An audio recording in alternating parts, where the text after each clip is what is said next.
Hello, welcome to another live Google Hangout on the Living Income Guaranteed. And today we are discussing the moral imperative. And this will be a cool follow-up to our previous Hangouts discussion about the education system.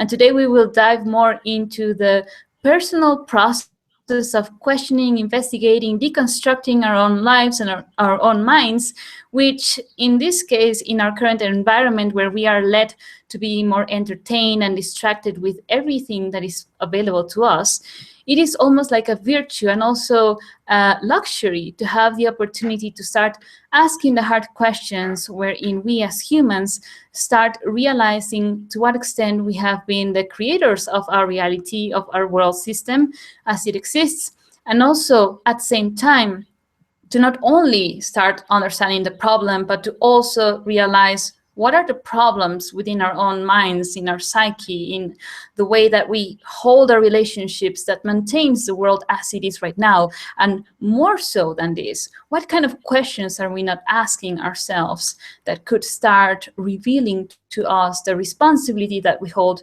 to each other? So to discuss about the moral imperative and many more topics, we have invited Matti Freeman from Washington State in the US. Hi, Matti. Welcome to the Hangout. Hi. And to all of our viewers, remember that you can place questions, comments throughout the Hangout.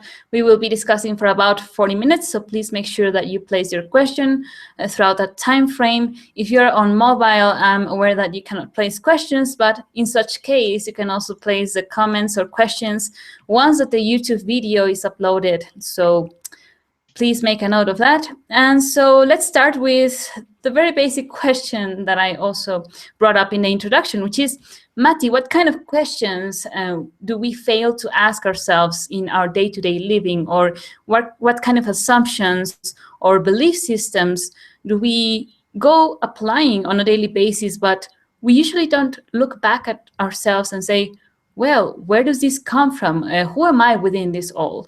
And how have you, as an individual, began asking these questions? Well, I would say that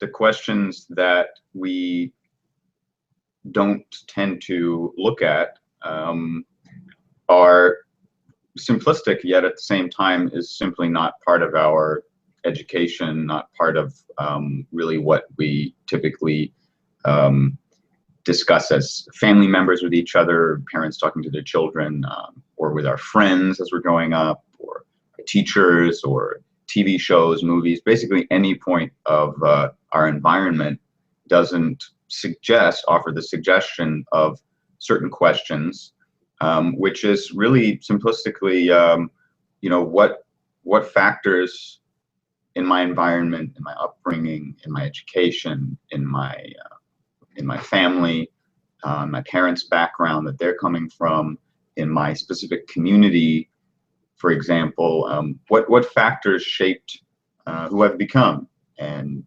how I see myself in the world, and what my worldview is. What do I see as my responsibility as a human being? How do I even define that word?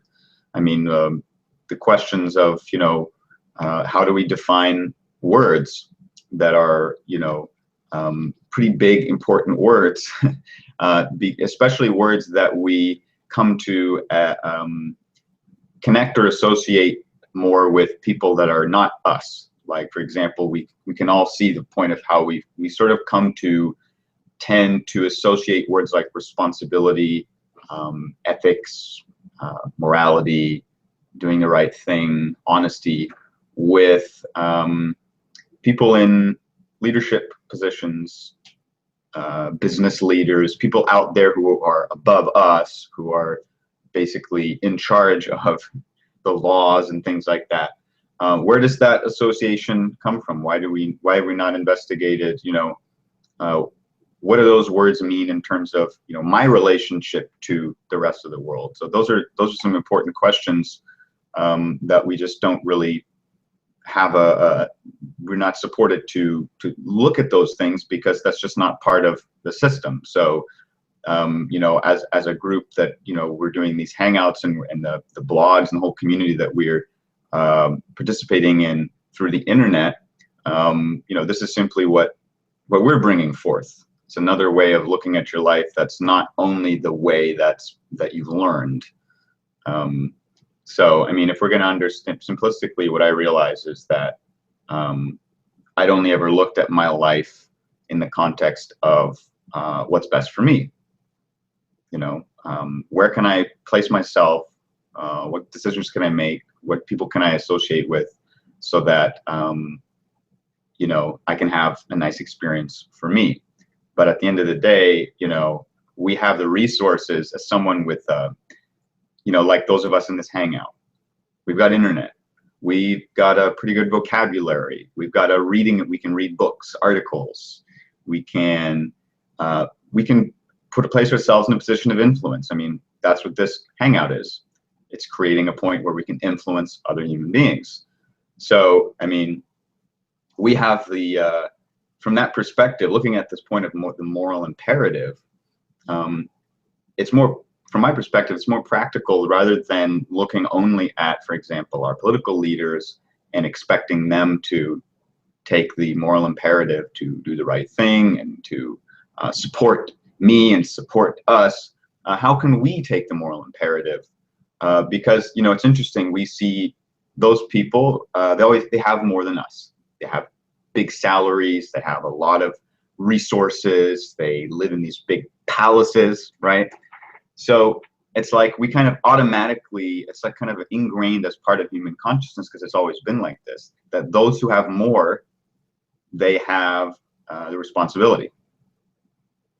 And in a way, because in a way they do. But what's interesting to me, which occurred to me through investigating this moral imperative point, and specifically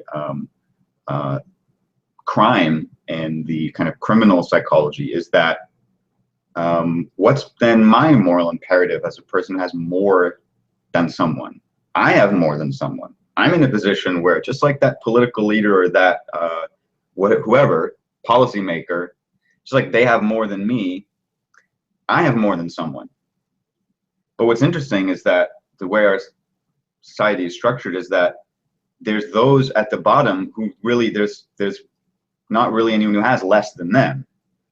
So they don't really have the moral imperative. Those at the bottom, they don't have a moral imperative because they don't have the resources. Their imperative is that their survival is in peril if they don't act now, right? We're not so much in that imperiled position, those of us here enjoying this hangout with each other. I don't feel imperiled, and I'm sure that no one else in this hangout feels particularly imperiled at the moment, right? So it's quite clear that we have a different imperative. We have the moral imperative, because we have more, to figure out how to get those who have less into the same position that we're in. Because they can't change that structure of the society, but we can change the structure of society. All they can do is find a way to try and do what's best for them. They don't have the resources to do what's best for people outside of their own life and survival, right? But we do, because we can work together, right? And we can influence policy that shapes everyone, not just ourselves. So if that makes sense in terms of how we're looking at the word morality and moral imperative. Those who have more have an imperative to consider what's best for those who have less and how to get them to have more. Yeah, that's a great redefinition of the word, because many, when they start investigating maybe the system and they get to understand sort of the flaws, but even renowned people that consider this moral imperative as well to do the right thing only remain at the level of maybe exposing the problem, but we rarely ever get to see someone that really funnels everything down to a comprehensive solution. And that's mostly because at times there's this question of, well, what is the right thing to do? And basing it upon what is wrong, what is good, and these moral constructs. So can you tell us more about this and how you were able to kind of step outside of that framework and look in other terms?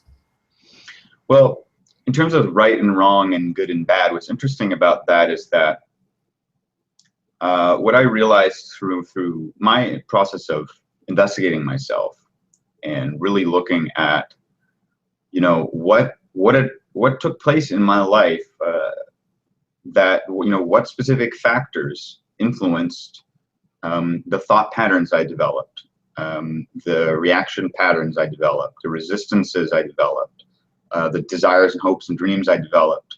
You know, what events happened to me in my life, in growing up, in being in school, and plugging into the social groups of society, getting into that, going through the education system, getting into higher education system, going into the job world. What events took place in my particular life that shaped, you know, what things happened where I react to something a certain way, or decided I don't want to do that and I do want to do that. You know, what's behind that? Did I develop, for example, a good example of this is in school. You know, I was never any good at math, and I didn't have the tools or the time or someone to help me to really understand math. So I developed a dislike of math. I reacted to math. I saw myself as inferior in terms of my learning ability, and I'm not smart enough to do math. So that influenced, you know, my decisions in terms of my education. For example, any point of higher education is going to involve math. And just simply because of that math point, really, for me, I decided not to go to college because I knew I wouldn't be able to do the math. So, and of course, I reacted to math because I didn't understand how to learn it effectively. So this brings up the next point, is that, you know, in terms of looking at what's right and wrong, it tends to be based on this positive or negative experience, which is a reaction. Because what's interesting about the nature of reactions is that you react when you don't understand something. When you understand how something works, then you don't react to it. An example I like to use is looking at a car and a car's engine and all the moving parts in there. If you don't understand mechanics and all the components of that engine, hundreds of components, and there's something wrong with your car, you tend to react to it and see it as a negative thing or as a problem, or you get frustrated or you get impatient or you get annoyed that that's happening. But if you have a total understanding of how it works, then you don't react because you're able to diagnose the problem and see the solution. Or just like a doctor working on someone's body, you know, doing an open heart surgery. They're not reacting because they understand what's going on. So it's the same with our society and with humanity. It's in a way the same as a body. The same, our system is the same as an engine. It's got components, parts. Each part plays a specific role, and all together it functions and it's creating things.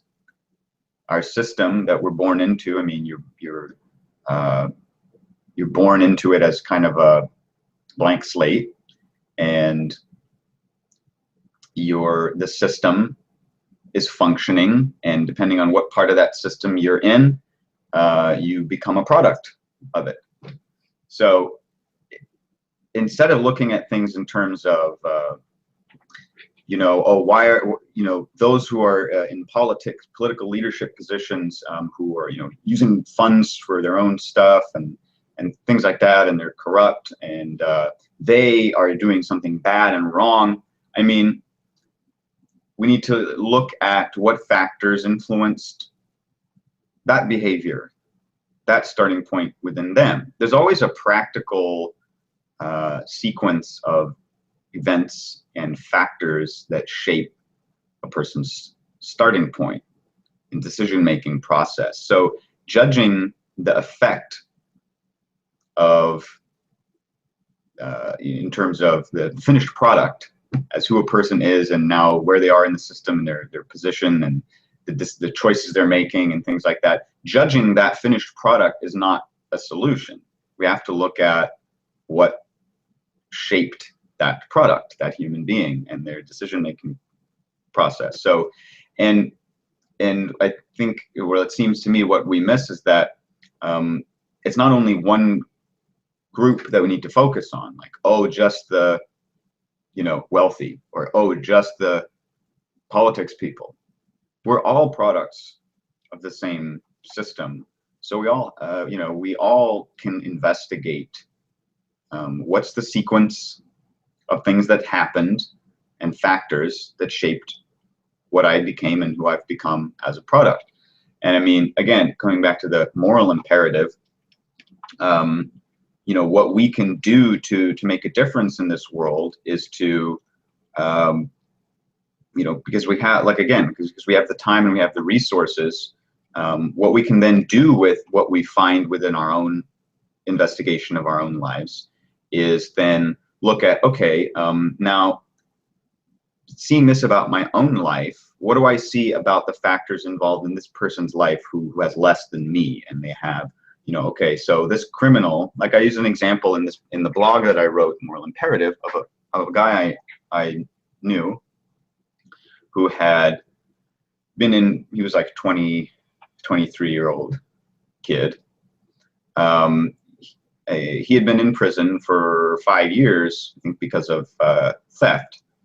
And he had been released, and he was working, 2 jobs. He was working, 50, 60, 70 hours a week, making an honest living, because that's what you try and do when you get out of prison, probably most people, right? You've got a parole officer and everything like that. So you're fresh out of prison. And I mean, obviously, if I was fresh out of prison, I probably wouldn't want to go back there. So I would really try to do the right thing, which means following the law, right? But what's interesting is that I found out that less than a year after his release, he had been sent back to prison because of human trafficking charges, basically being a pimp. 23-year-old kid. And I got to know him a bit. His skills, his expression, his way of carrying himself, good-looking guy, right? It's obvious that he was a good pimp, right? So what's interesting is that when you're good at doing something, when you excel at something, it makes you feel good. It's good for your self-esteem, right? And you want to keep doing it. And we see those as getting out of prison as, why would you do that? You're just going to go back to prison. But it's not that simple, because when your whole psychology and self-image and self-esteem and skill set has developed around criminal activity, and that's, you have a choice between working 60, 70 hours a week at a job you don't like, that you're getting paid minimum wage, which, what does that mean? Is that they'd pay you less if they could. If it was legal to, they'd pay you less. That's how much they value your life. Or you can make, possibly 10 times that amount of money in a few hours work. I mean, if you're placed in this position of pressure, you have a family, he had family to support, he had a kid. You're placed in this position of where the environment, the system that you're entering is putting pressure on you, rather than taking pressure off of you. You're backing someone into a corner, and they're going to default to what they're good at, the quickest way to survive. I mean, we would all do the same thing, and we all realize, and we all know and have experienced that it's not so easy to change yourself, to change a habit, to change a pattern, to change behavior. I mean, look at those of us with nice, comfortable lives who are not under so much survival pressure, how hard it is to give up simple habits and addictions. Imagine how difficult that is when it ties directly into your very survival. So these are the kind of things where you start to see that it's about looking at how things actually work. And me talking about this right now, you can see this is the gift we have in terms of the position we have in the system, is that in starting to investigate our own lives, then we can start to investigate other people's lives and be able to share what we find. And this is a constructive way to make a difference and to start to look at, okay, from what we're discovering here, we can already in this discussion, I'm sure those of you watching this can already start to see, well, this opens up a whole new dimension to considering policy and law and the economic system. It kind of places us in a position where we can start to look at politics and the system, not from a point of judging those above us and expecting them to do all the work and take all the responsibility, but looking at, what role am I actually playing in enabling them to keep doing what they're doing. If I'm just focused only on living my own life and doing what's best for me, I mean, I can't expect a person in a position of political influence to do what's best for everyone if I'm not actually taking that imperative myself as a person who has more than another, if that makes sense. Many times we forget, as you're mentioning, the fact that where we are born into this world, it's almost like a casino game. No one actually chooses to be in a position of being the super wealthy or middle class or living in poverty. And there is like this veil wherein we believe that, well, this is how things always have been. This is how the system operates. There's nothing we can do. And this moral imperative is precisely completely obfuscated. We're not able to see through, for example, our education. We're always taught about this individualistic way of approaching life, only self-interest and so forth. So what kind of changes or what kind of questions as well did you start making yourself in order to stop only focusing on this individual pursuit of happiness, if we can call it that, and you started taking on this holistic approach of yourself as part of the environment and the world, in essence? Well, for me, in particular, what kind of led me to be able to open up to consider these kind of questions, because let me make it clear, I didn't come up with these kind of questions myself or make this change myself. I had to be shown by someone else the principle of, considering what's best for all, and the principle of self-honesty, which is basically the principle of looking at what is my starting point, what shaped my starting point, and what is really the effect of my starting point in terms of how my starting point influences the behavior and thoughts and feelings and emotions in my own mind, and then what I'm doing and accepting in the world as a result of what I'm doing in my own mind. Self-honesty basically just means looking at, like, who am I really? What do I accept as myself and as this world? Really asking that question. So what was the question specifically? Like how you were able to go from the individualistic perspective of maybe pursuit of happiness to kind of like the broader picture, right, and starting considering precisely what you were mentioning as, which is part of the principle that we also have as Equal Life Foundation, what is best for all, how to determine that even. Yeah, well, for me, I was kind of looking for, I found that it was very difficult for me to, coming out of high school and into my early 20s and things, people are going into higher education, they're getting careers started. But I found that it was very difficult for me to want to commit myself to anything. Now, I was able to kind of be in this position because living at home, having the support of my family where I don't have to worry about my survival, I was able to be in that kind of position. So I wasn't, forced to go out and commit myself to something. Though at the same time, if I had been, I would have simply just found a way to get a paycheck and do whatever it takes to get a paycheck. But I still would have had this point of,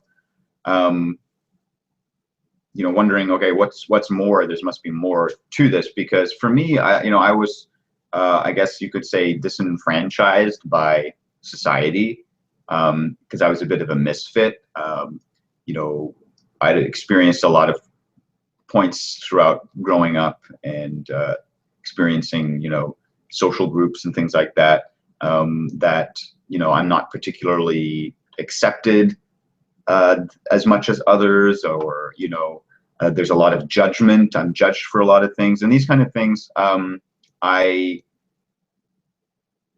For me, I wanted to know, I tended to react to these things and really take them to heart.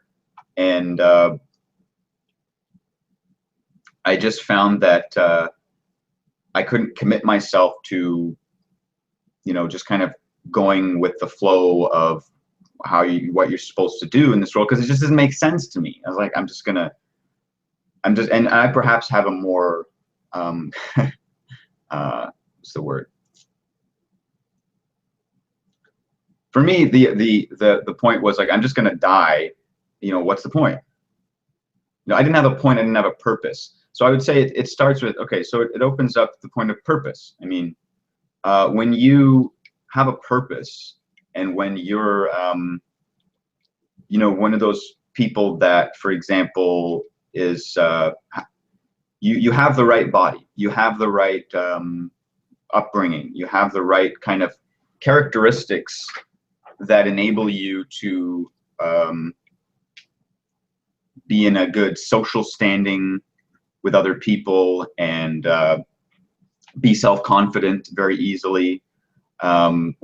It's easy to kind of find your purpose when you have that kind of life, because you don't have a lot of things standing in your way of what you'd like to do, right? When we look at people who, and we can relate to this from being in school and seeing those people who seem to have kind of like a perfect life, and they're just kind of like moving through all the things, and you're like, they're just doing it all. They're on the sports team, and they've got the relationships, and they're going to the parties, and they're doing all the thing, and they do really good at school, and now they're doing their SAT, and they're getting to college, and now you can see them on Facebook too. Those of us who are older, you look back at your high school people, and you can see that, oh, they're doing this career, and that person's doing that career, and they're just kind of doing this like, perfect sequence of things happening, and their life is just unfolding like this, and you're just like, why is my life not unfolding like that, right? So being a person whose life wasn't just kind of happening with ease, I tended to feel dissatisfied. So these kind of questions that kind of question the validity of our starting point in what we accept and allow, these kind of things, I didn't have a problem. They weren't threatening to me to ask myself these questions, because I didn't have really anything to lose.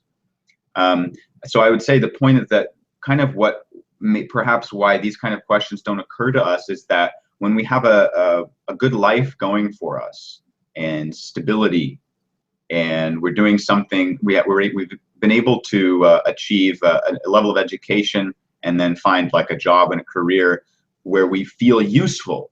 We feel like I'm using skills that I have to do something. You feel like you have a purpose. You have a purpose. For me, I didn't have that experience. I didn't feel like I was useful or meaningful in any way, which led me to want to ask these kind of questions perhaps more easily someone else.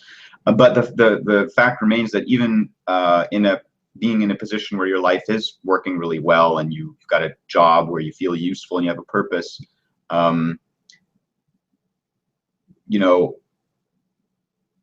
we still need to be looking at those questions even if our life is going well. Because if we're not, then again, this comes back to the point of how we see those in the political positions of political influence and power. We look at them and wealthy people. Oh, they've got a perfect life. They've got all this money, but they're selfish. They need to do the right thing by redistributing the wealth and by making my life more easy. So again, it comes back to this point of, but you're not considering that, they're experiencing what you're experiencing. My life is fine. I'm useful. I've got a purpose. This is who I am. As middle-class people, having that experience of, I've got a job that I like, I've got my family, I feel like I have a purpose. we're not spending a lot of time investigating the lives of those who have less than us. Still, for the most part, there are people who are investigating that, but for the most part, we're not. So again, it's that same point, that it's the same principle of the wealthy person not wanting to redistribute wealth to the middle class. It's the same principle as the middle class not considering those who have less, and the factors that shape that person's life, and what I can do and change, and what I'm willing to give up in order to change the structure of things so that we can level the playing field. This is what we see the wealthy people as having an ethical or moral responsibility to do, to level the playing field more, because they have all this money. Yet our societal playing field, in terms of even considering one another, that needs to be leveled as well. And by that, I mean simply including everyone, including other people in our considerations, including those who are turning to crime and going in and out of the prison system. The way we really start leveling that playing field is by including them as something that's important, not just my own life and my own family and my own purpose that's important, but as a person who has more, as a person, as a have. I'm not a have-not, I'm a have. I have the ability to make my purpose beyond, to expand my purpose beyond simply what's best for me. And I think that at the end of the day, that's really the critical point here. The person who is in a position that we're in, who have time and education and resources and stability, and we have the ability to make our purpose more than just about what's best for me and what makes me happy. The challenge is that, when you have especially family and relationships and career, professional relationships that you're very invested in, it can seem like, well, I can't really step outside of that because I don't want to lose my relationships. What will happen to my relationships? But the fact is, we can start investigating these things and expanding our purpose without, totally destroying the stability of our lives. I mean, that's what, as Dystonians, and what we're showing with the living income research, we're showing that it is possible. We're normal people with relationships and jobs and careers and things in the system, and we are at the same time using our time to investigate ourselves and investigate solutions. And again, it's clear that we have the moral imperative to do that, because we're the ones with more. When you have more, you have the luxury of making your purpose about more than just your own life and survival and happiness. Why do you say that it is questionable that anyone can be making an honest living in this world? Yeah, and making an honest living. I mean, that's what we expect people who have been doing crime and, they went to prison and whatever, they have to learn to make an honest living like the rest of us. But what's an honest living? We see those of us who, we work full time, we go to work, and we get our paycheck, and we pay our taxes. That's an honest living. I'm a good person because I'm following the rules.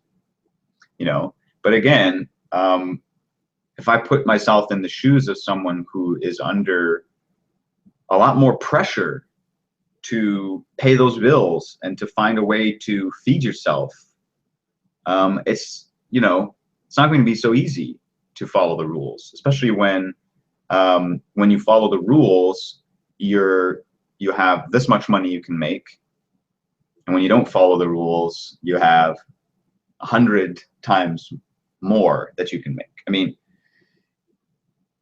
and what's interesting, when I place myself in that position, it's like when you don't place yourself in the position of being a child, at home growing up. when you feel like you're being treated unfairly, that you're not being respected, that you're just being punished for no reason, and you're being yelled at, you're being sent to a timeout in the corner, and you typically start to want to disobey your parents more. I mean, it's like when they tell you not to do something, so you go and do it behind their back when they're not there. Why? Because, as far as you're concerned, they're just yelling at you. They're just punishing you. Or in school, you're subjected to strange rules that you have to follow you can't bring that to the lunchroom. You can't stand up in the hallway. You can't do that in the classroom. You can't stand up there. You can't sit down there. You can't, you're gonna bring your voice volume level down with no talking there. No, you gotta go to detention for that. And you don't understand, as a person just on the receiving end of those rules, you weren't part of the policy making, you weren't part of the rule making, you don't have that understanding. Just like as a young child, you don't have the understanding that maybe the parent is reacting to your behavior because they know it's best for you to not do something, but you don't have that understanding, and they're not conveying that understanding to you because they're just reacting to you and yelling at you or slapping you or something. So all you know is that you're being slapped. It's like if you're in an economic position where what your experience is that life is hard to make money, and that those who are willing to employ you are only willing to give you the lowest wage possible. If you don't feel respected, if you don't feel valued, if you don't feel worthy, you tend to not really want to follow the rules. You kind of get to this point of like, well, why? You become resentful. I mean, look at when you were in school and social groups and things, when you weren't accepted by a certain group, the popular kids, for example, those attractive kids, or the, whatever, you start to resent them. Right? You would start to feel like, hey, it would be kind of nice to see them, something shitty happen to them, right? Start to become spiteful, and you start to, so that your psychology starts to shape a certain way. Now imagine that you're born into a, low income community. That's all you know. That's all your parents have known. That's all everyone in your community knows. You have crappy schools. Crime is just part of your community. Crime is just part of your culture. That's what you're going to become. I mean, that's your community, and you become a product of your community. People born into a preppy, upper class, community with lots of money, you become a product of that. So if your community is kind of based on this ingrained resentment of the system, and this kind of the idea that life is a struggle, because it is, then there's kind of this thing, well, why should I follow the rules if the rules aren't giving me a good life, or if the rules make it so hard for me to support my family? I mean, it would be easy to make that choice to commit a theft, or to maybe sell some drugs, or maybe whatever. Because in that moment, you're looking at the choice between taking all financial stress off of me and my family, or working this job and still dealing with the financial stress and not knowing what's going to happen and not seeing an end to my financial stress in sight. I mean, you're going to want to choose the way where you have the quickest way to take the financial pressure off. So it's interesting to me how we don't see that, typically tend to see that, and instead just kind of default to, well, there's a way to make money without committing crime. You just got to work hard to make an honest living. But honestly, how can we really be honest in terms of, if you're defining honest as doing what's good for other people and not creating things that cause harm? To me, that's a definition of honesty that would make sense. right? But our system isn't based on honesty. I mean, because, you know, millions of people work minimum wage jobs and aren't able to even, you know, make enough to live in your own place and pay rent, because it's structured in a way where you need people who are under financial stress, who are willing to work for minimum wage, to fulfill all the labor requirements that are there to keep the industries going. So, I mean, what's an honest living? Just following the rules? I mean, we should be questioning the principle behind those rules, because if our system is continuously producing crime,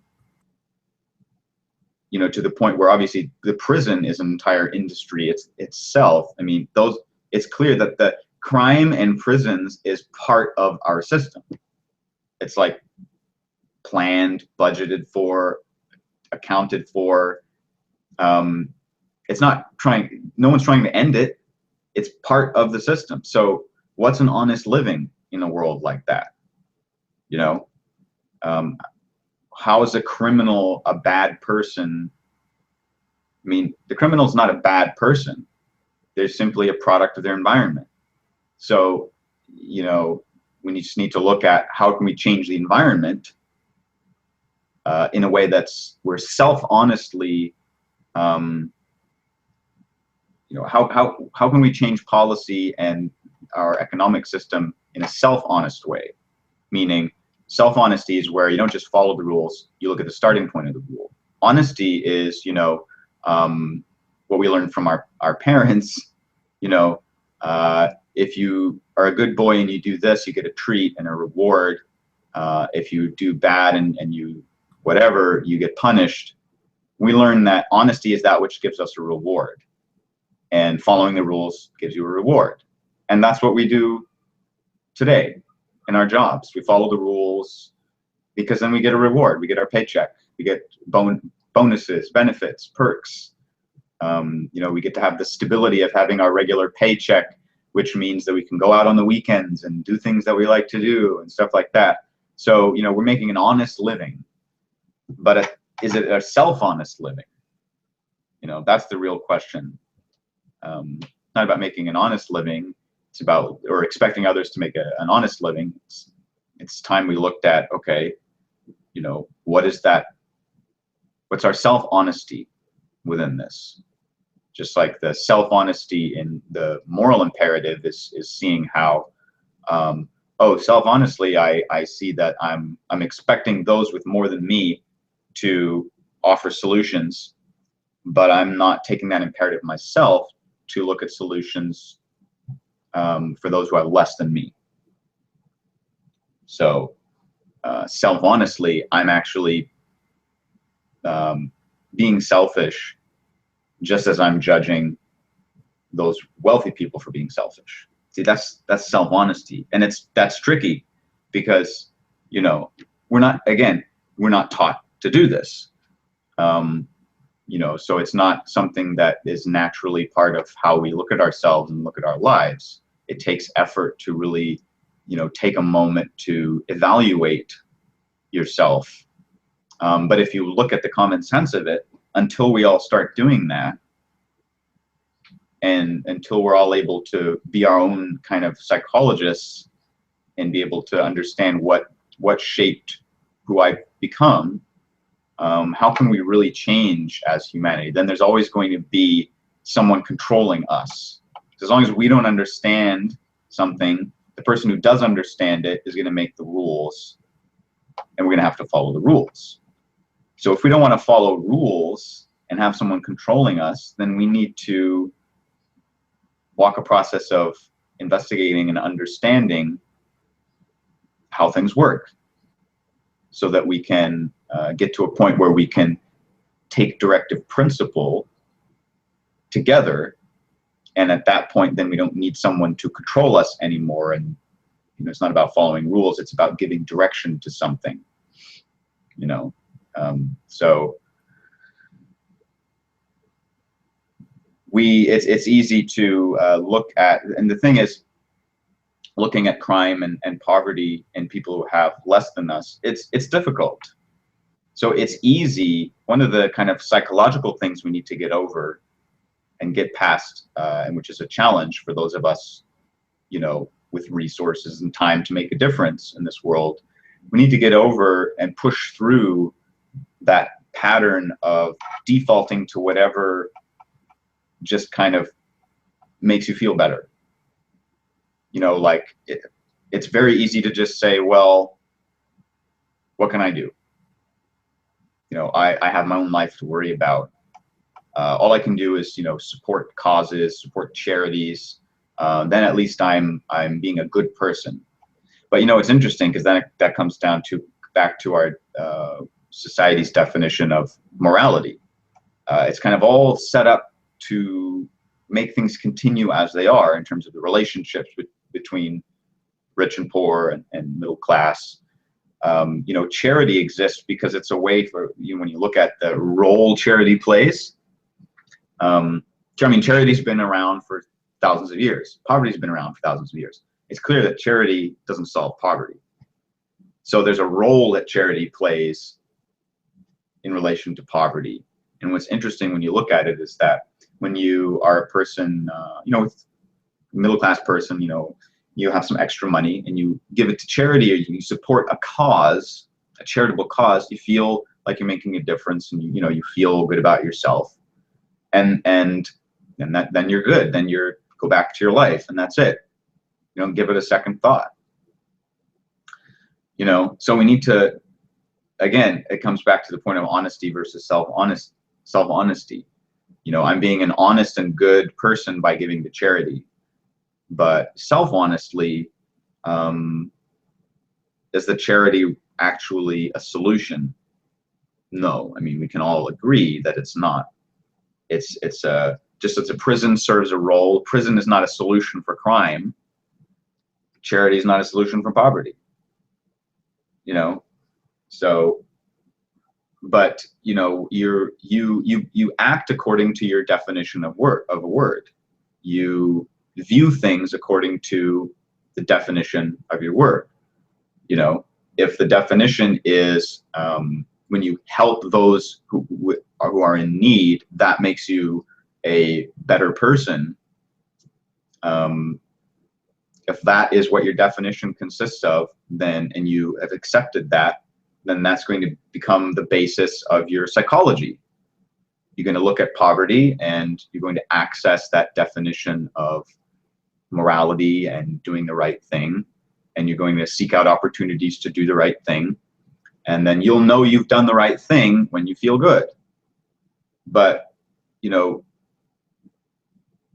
the problems that we face in our economic system go beyond that. And again, when you look at the charity and giving and supporting causes, it's kind of like we do those things and we feel better, but then we still expect that those policymakers and people in positions of power actually solve the problem. So it's like we use charity to make ourselves feel like we're doing at least something, that we're being ethical, moral people by helping the needy. But at the same time, it's like really self-honestly, we know that's not a solution, because we're still blaming political leaders and wealthy people for not changing things, right? So we need to be self-honest about the causes and our starting point in things like charity and feeling good about ourselves, because in a way you can see that's just a way of coping with problems that self-honestly we see are not getting a solution. So we need to give up that addiction to coping with things by feeling good about ourselves. Like, oh, I'm the same as, and again, this isn't to judge things, it's just to point out the reality. By recycling, I'm not going to change the economic system. Recycling has been worked into the system in a specific way where it's now serves a role and plays a role, but it's not changing the cause of problems. It's the same with prison and charity, and in relation to crime and poverty. I'd like to ask you a question in relation to, the solution that we have as living income, which means providing the basics to people. And this links to what Joku has said in this comment that I'd like to read.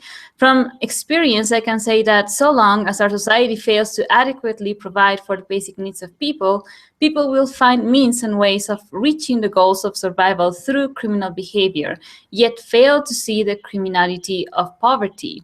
So with everything that we've discussed thus far, the solution of living income and providing to everyone, it seems that it ties very well with what you said on, well, there is more. If someone else has more, then our moral responsibility or moral imperative is to give to those that don't have as much as others. And so kind of placing into the table the aspect of equality. So how do you see that the provision of a living income then could assist with creating this preventive mechanism for all of the problems that you've also described?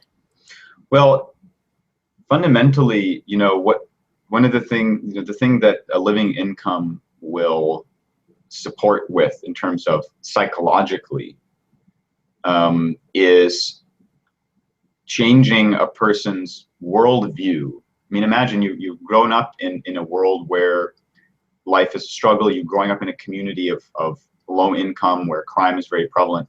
I mean, you're going to have a certain worldview. You're going to resent authority. It's very easy in that position. You can see in terms of riots and kind of behavior that manifests. So with a living income, if we show through actually changing someone's life physically at a physical level in terms of literally picking them up out of a poor position and placing them into a position of support, I mean, that will go a long way. You now don't have to worry about money. You now don't have to worry about your survival. Your family is safe and secure for the rest of your life. Imagine how that will change your worldview. And will go a long way toward, placing people in a position where they will gradually be able to let go of the emotional, psychological points that are the basis of a lot of crime. I mean, it's obviously not all crime is money motivated, but a lot of that violent, aggressive, conflictual personality that develops, you can imagine, struggle, hardship, having to make tough choices, based on your survival. You become a survivor. You become a fighter, right? That's that fighter psychology. So with a living income, if we can take people out of a situation where they have to fight to live, that will go a long way toward, in a generation or so, phasing out that kind of mentality. As long as we keep people in that position where the only option we're giving them to is we're saying, look, you got to change your criminal behavior. You can go to jail, or you can work a minimum wage 80 hours a week. There's no wonder that people keep committing crimes. I mean, come on, we're not idiots here. Let's face reality. So with a living income, and imagine how cool it will be to observe and see that transformation.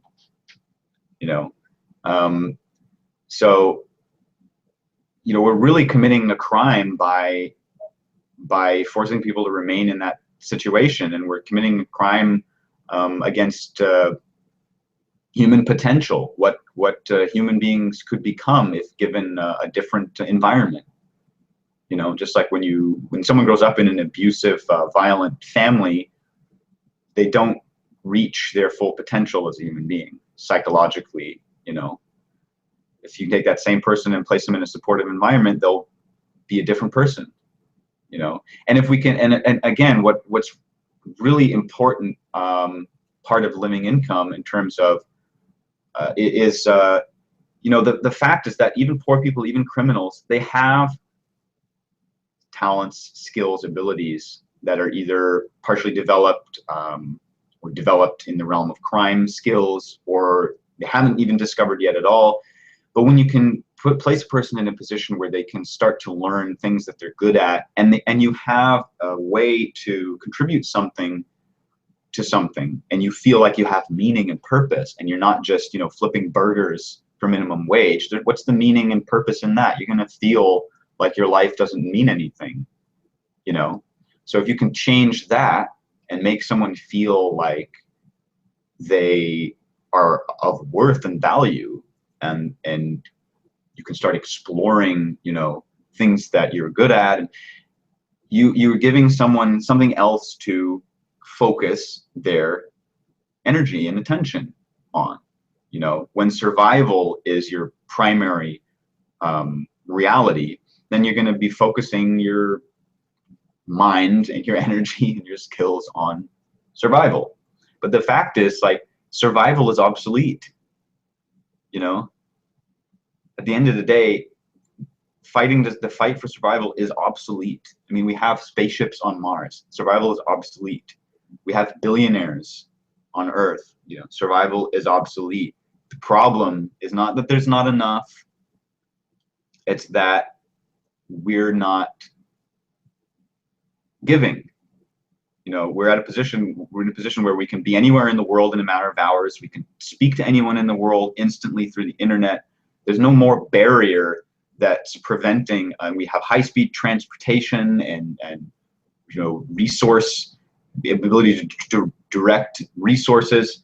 You know, there's ways of equalizing the playing field. In a living income guaranteed, you know, will go a long way towards demonstrating that, and demonstrating how through that we can start to actually change human nature. Imagine if you know, all around the world, no one needs to fight to survive. How the effect psychologically that will eventually happen on the effect that will have on human beings eventually. I mean, that's what we're really faced with here, and what we all probably really self-honestly can say that we realize and see is that, you know, we need to take steps to evolve in a way, you know, and that evolution is not possible if, you know, you're not giving someone an opportunity to transcend the millions of years old survival nature. You know, it's really quite bizarre when you look at it. You have a system where, alongside people who, like billionaires who are inventing all kind of amazing things and are really reaching their full potential as a human being in terms of their consciousness or their skills and their innovation, right alongside people who are operating at the most basic kind of like hunter-gatherer type of life. I mean, that just doesn't make sense, and it doesn't need to be that way. So, I mean, a living income guarantee is common sense from that perspective.